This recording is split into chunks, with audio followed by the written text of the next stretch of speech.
Hello বন্ধুরা, সবাই কেমন আছো? আমি আজকে নতুন একটা ভিডিও নিয়ে চলে আসলাম তোমাদের কাছে। এটা কি ভিডিও? এটা কিন্তু কোথাও ঘোরার ভিডিও না, কোথাও রেস্টুরেন্ট ভিডিও না, কোথাও যাওয়ার ভিডিও না। এটা হচ্ছে পাত পেরে খাওয়ার ভিডিও। ভোজন রসিক যারা তারা তো জানোই খাওয়ার মজা কি। আর যারা ভোজন রসিক না, যারা পেটুক না, তারা তো জানো না খাওয়ার মানুষ কি। তো চলো আমরা ভোজন রসিক, যারা যারা ভোজন রসিক তারা ভিডিওটি প্লিজ লাইক কমেন্ট শেয়ার আর সাবস্ক্রাইব করতে ভুলো না। আর পেজটিকে ফলো করতে ভুলো না। চলো দুপুরে মেনু কি খাওয়া গেছে সেটা বলা যাক। প্রথমে ছিল ওল ভাতে। কে কে খেয়েছে ওল ভাতে আমাকে জানাতে ভুলো না। তারপরে ছিল পুঁই পাতা শাকের বড়া। পুঁই পাতা খেয়েছে নিশ্চয়ই, পুঁই পাতার ডাটা না, যে পাতাগুলো হয় ওই পাতার বড়া। তারপরে ছিল ইলিশ মাছ ভাতে।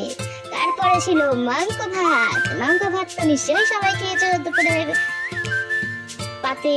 তো আমিও দুপুরের মেনুতে এলাম, মাংস ভাত নিয়ে নিয়েছি, যেটাকে ইংরেজিতে বলা হয় চিকেন। তো চিকেন সাথে মাংস ভাত, চিকেনকে ইংরেজিতে বলা হয় আর মাংস বলা হয় না, এখন মাংস ভাত বলা হয় মাংসকে। তো চলো মাংস ভাত দিয়ে খাওয়ার পর শেষ করতে ছিল আমাদের চাটনি। তো এখানেই আমি আমার ভিডিওটা শেষ করলাম। যদি আমার খাওয়ার ভিডিওটা ভালো লেগে থাকে তাহলে কি করতে হবে বলেই তো দিয়েছি। চলো টাটা, থ্যাংকস ফর ওয়াচিং।